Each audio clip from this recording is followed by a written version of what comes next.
Hi there, and thank you for joining me for today's live reading of Deceptively Yours by Anise Storm. And this is presented by Itsy Bitsy Book Bits. Chapter 1 Harper, Chicago, Illinois. The seat rocked slowly, and although I was slightly scared of heights, I was in Gabriel Blake's arms, so I knew no harm would come. Don't look down, he told me when I was nervously peering down at the ground below. The Ferris wheel continued to climb higher, and with each rattle of the metallic seat, I tried to think of anything other than how high off the ground we were. I'm trying, but look at me, he interjected, and I turned my head to the side and glanced up at him. There's nothing to fear when in my arms. I'll never let you get hurt. He cupped the side of my face and lowered his mouth to mine. I was close to accomplishing my goal until the ride came to a jarring stop. The seat swung even more, and I was about to pull away to see what happened, but Gabriel used my shock and thrust his tongue into my mouth. And just like that, the world stopped moving. I had no fear or anything, even turning my body so I didn't have to angle my head as much. His arms came around me as mine did to him, and it didn't matter that we were at the top of the Ferris wheel and not moving. This man was not only my hero, but he was also my soulmate. And even recently, he became my lover, too. It was after our homecoming dance a month earlier, and as I thought about that night, I remembered something from earlier that day. It was an article I had read in one of those girly fashion magazines. There'd been a summer bucket list, and while it was autumn in Chicago, it fit perfectly, and a part of me wondered if it hadn't been by design. One of the things on that list had been to be kissed at the top of the Ferris wheel, and I was sure I'd mentioned it to him, especially a few weeks ago when we started planning the school carnival. We were literally suspended in air, and as he distracted me with his kiss, I remembered something about teddy bears and cotton candy, which had me feeling for the large stuffed animal beside me on the seat. I smiled against his lips just as the seat started to move again. As with all special moments, none of them lasted forever, but it didn't bother me. While nights like this would fade over time, the love the two of us had for one another never would. We continued to kiss until the ride came to a stop. I'm sure you had something to do with this, I told him, and he simply winked at me. Gabriel helped me out of my seat, then carried my stuffed bear in one hand and held my hand with his other as we walked toward one of the vendors. It sold cotton candy. I know you don't like sugary stuff like this, so what gives? He grinned. I love you, so maybe I should just taste it another way. A few minutes later, he was kissing me once again, and this time it was after I had eaten a few bites of the spun treat. We rode a few more rides before he gave me a certain look. Do you want to go back to my place and order a pizza? Maybe even watch a movie? He asked as we walked hand in hand again. Sure, I would do anything as long as it included him. That was our cue to leave, and after saying goodbye to a few of our friends, we began walking back to his house, which wasn't far from Rushton Academy, where we attended school. As we walked down the city street, autumn was in full effect around us, the dry, brown leaves crunching beneath our feet. It was like something out of one of those holiday movies. I didn't need a magical moment, though. I was with Gabriel, the boy I had loved my entire life. I looked over at him and smiled, unable to remember a single moment when I didn't feel this way about him. From kindergarten through middle and now high school, my feelings for him had never lessened. Our love was destined. He was my soulmate as I was his, and that would never change. Are you sure you're not cold? I asked him as the gusty breeze intensified around us. Around this time of year, the wind coming off of Lake Michigan could be strong, especially when we were expecting thunderstorms overnight. He shook his head and flashed his pearly whites before answering. I don't need my jacket. Besides, it looks a hell of a lot better on you. I was wearing the letterman's jacket he'd gotten back in our sophomore year, the varsity lettering coming from his achievements in basketball and football. Gabriel was very talented in both sports, his tall height allowing him to play both guard on the hardwood and wide receiver on the field.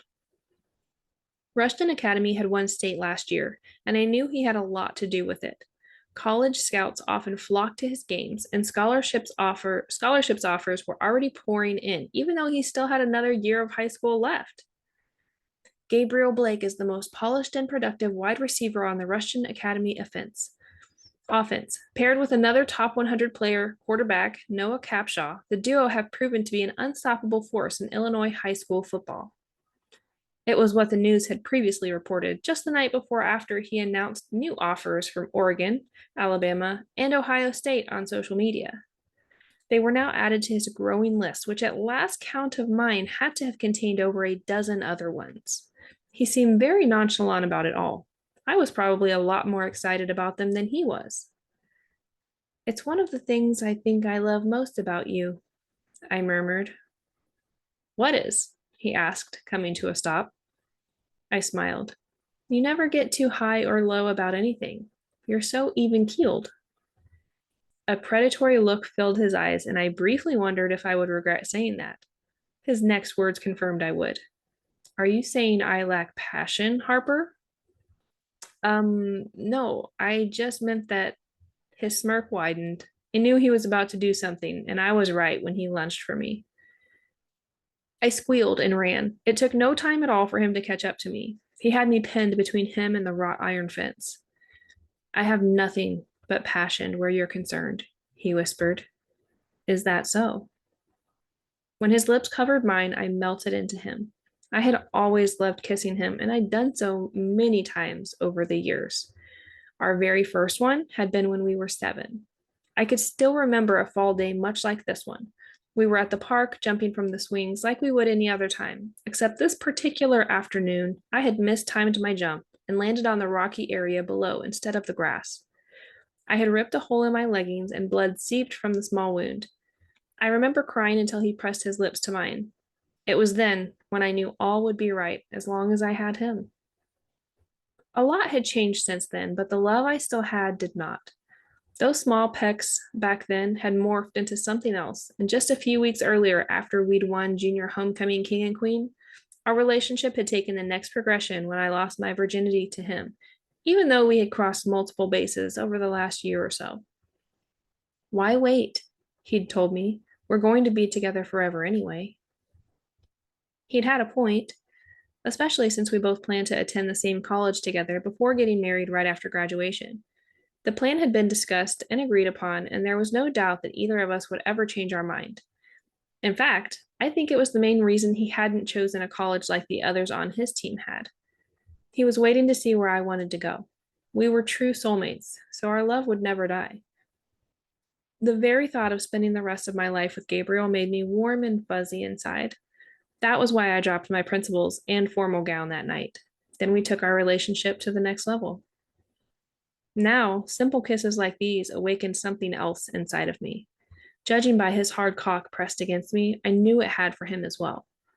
I leaned in, continuing to kiss him back until he moved one of his hands under his jacket. I wasn't worried about what he was going to do until he began to tickle me. That's not fair, I told him between giggles. I never promised to play fair, he pointed out, then tickled me more before stepping back. I shot him a glare, but any faux irritation disappeared when he spoke.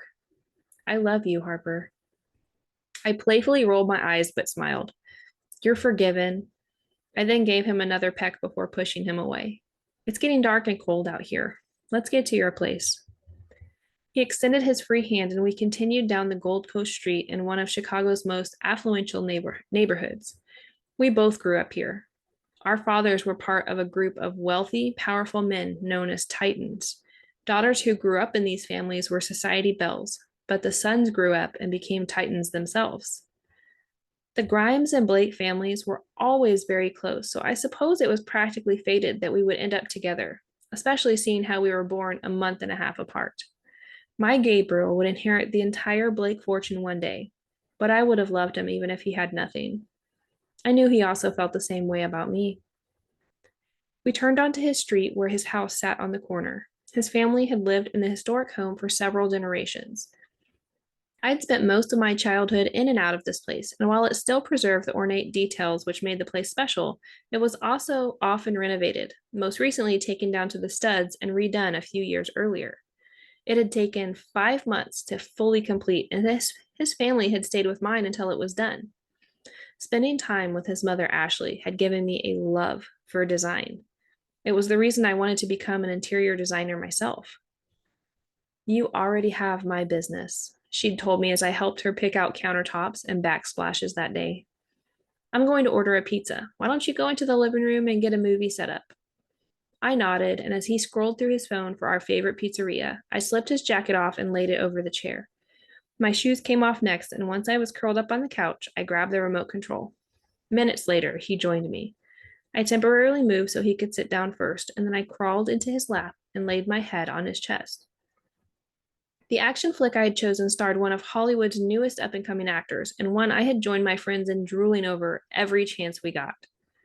Anton Kingston was the epitome of sexy, although Gabriel was the only one I truly had eyes for. I looked up at him and noticed him staring down at me. Our eyes connected for a few seconds, yet it seemed like a lot longer.